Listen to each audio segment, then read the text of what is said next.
Okay, people of faith, let's take another walk.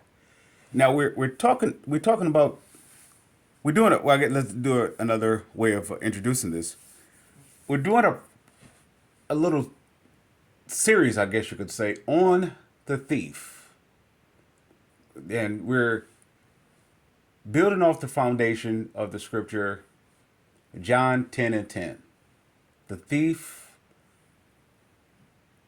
comes only to steal, kill, and destroy. And to counter that, the good shepherd comes to give life and that more abundantly. Notice the good shepherd didn't come to give anything else but life and that more abundantly. And didn't come to give any natural resources, anything that is temporal. It came to give life and that more abundantly. Now, what will equate as life? We're tap into the abundance of life and afterwards. What would classify as life? Something that constantly can expand without end, without having to steal, kill, or to destroy to maintain itself. If I have to steal, I have no life. And I definitely haven't even, if I don't have no life, I cannot even imagine the abundance of life. Then of course, if I can steal, then I can kill, and then I can destroy. That will be, the destruction will be the complete removal from ever having life or ever to be in coexistence with life. That's what it means to be in death. Well, the only one that can give life is a God. The Bible speaks about there are many gods, but many gods can't produce life. It's like we're talking about idling. If we were to talk about a statue or such, this is why God was so against it, of honoring it. He said because that statue can't produce life. Nor can Satan. Satan can't produce life. He has to steal it. He can't produce. Okay, now why does all this matter in this day and time? It has always been since the beginning. We are picking who our father going to be. That's the beauty of free will. The individual can say there is no God, or the individual can say there is a God. And in the mission of being, or in the admittance of stating that there is a God, their life becomes this adventure of discovering about this God. All right.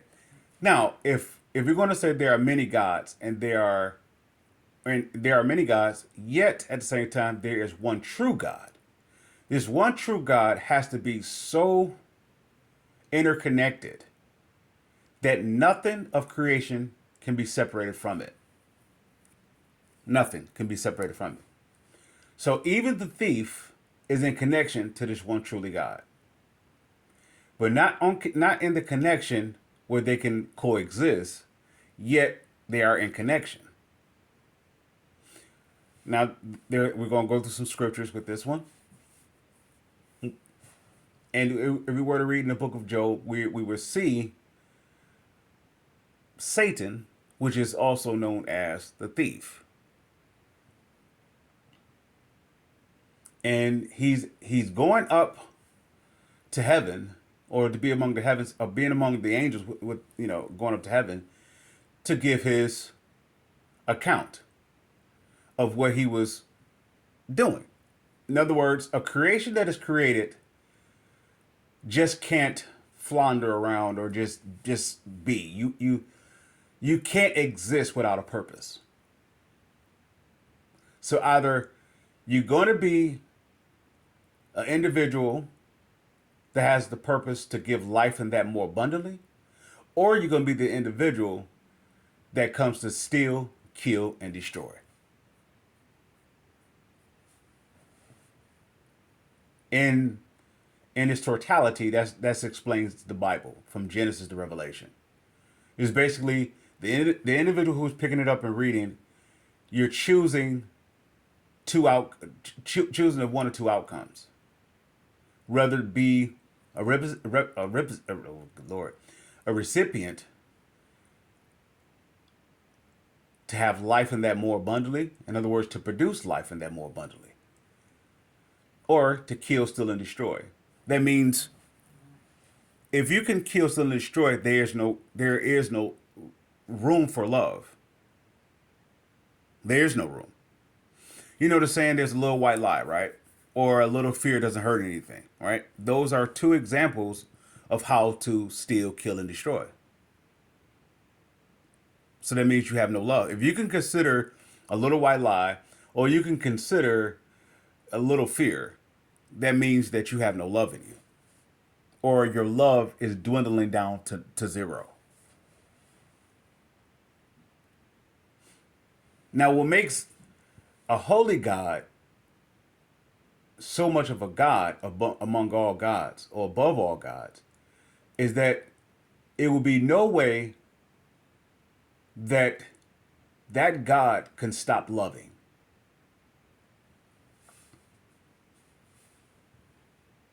No way. Now, one thing about loving something, what you're loving can walk away from you. But if it's the one true holy God, you can never break your bond. You can never break your agreement. That's the difference between the hireling shepherd. I mean, from the hireling shepherd.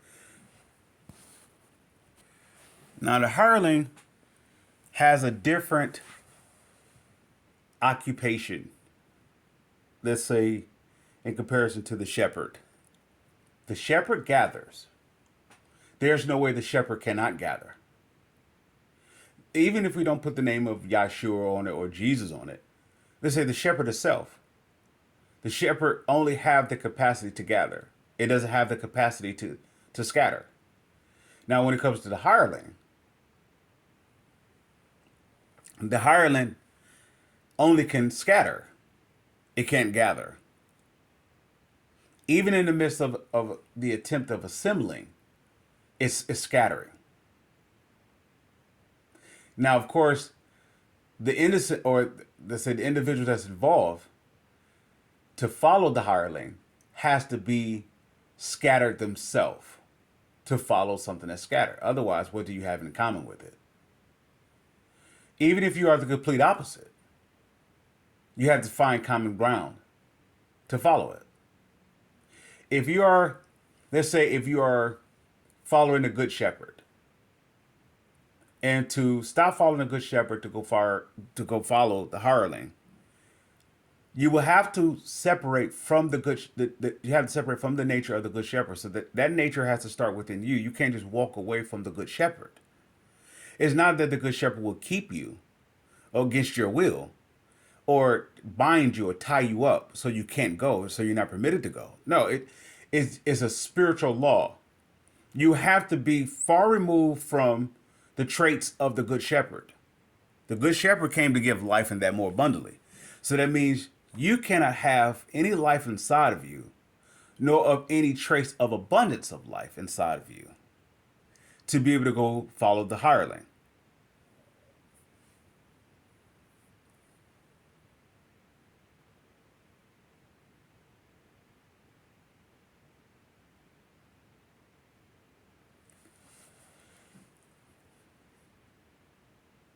So to be able to listen to something that doesn't produce life and life more abundantly, or more of abundance, you are in connection, of course, to the thief.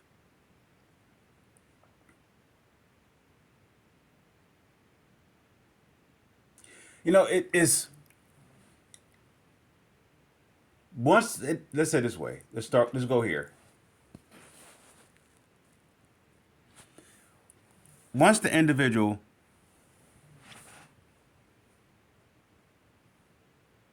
it can't be said that I decided to choose Jesus.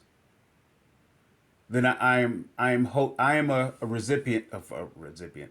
I'm a recipient and in connection with the thief. There's no way that I can say I discovered Jesus. There's no way. Why? Because I have the total opposite nature of Jesus. Coming out the womb, I have the total opposite nature of Jesus. I Jesus says, I come to give life and that more abundantly. So it would be a clear indication that I'm without it. Otherwise, there will be no way that I wouldn't walk or talk or conduct myself in any fashion in, let's say, in indifference than Jesus. There would be no way. I would have to be one of the same.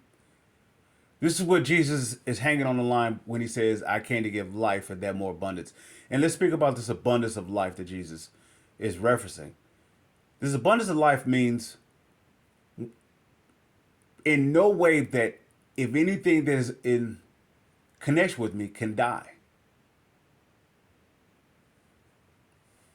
There's no way that it can be without existence. In other words, within that existence, it can only produce one type of fruit. Fruit that never goes old, never gets rotten, never gets destroyed, never could be stolen, never could be killed. This is the only fruit that can come from this type of life. This is the only production that can come from this type of life. This is why he's not bragging. He's not even flattering or being of the nature of flattering himself or boasting or in any regard. He's just saying, this is what is going to prove who I am. He's not bragging of what he's done. He's living in the moment. This is going to prove if I am the good shepherd or not. If you were to interact with me in any form, you will see life and the abundance of life. To show you how good he is, he's the only one exposing the thief. Yeah, he's not exposing the thief on the self same trajectory as the thief. He's not belittling the thief. He's not manipulating an individual away from the thief. He's not on any form of way. He's not conducting himself in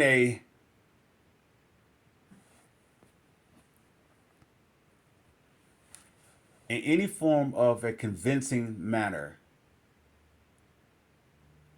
Let's say a betwixting convincing manner to manipulate an individual away from the thief or to expose the thief.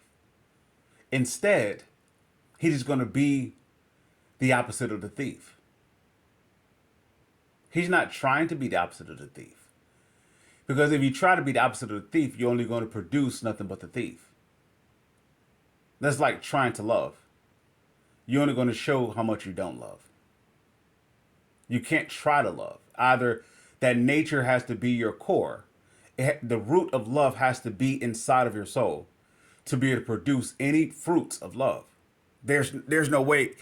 You can't pretend it. You can't try to accomplish it. You can't try. It's like it's literally the nature of what you are.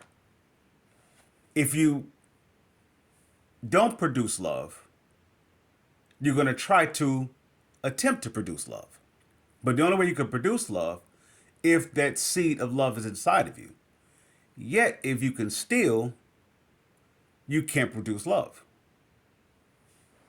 That's the point of being a person who can steal. You cannot produce. You have to steal. And the best value that can come from you is to cover that up, which means that you'll be running from the truth. So, okay, if there's an allegation or there's accusation of a subject or an incident of an individual, the question becomes, when was it ever evidence that there was no love? Let's say if I accused an individual of doing something harmful towards me, where's the love at? Let's say I'm the victim. And if I were to say, this person did this wrong towards me, where's the love at?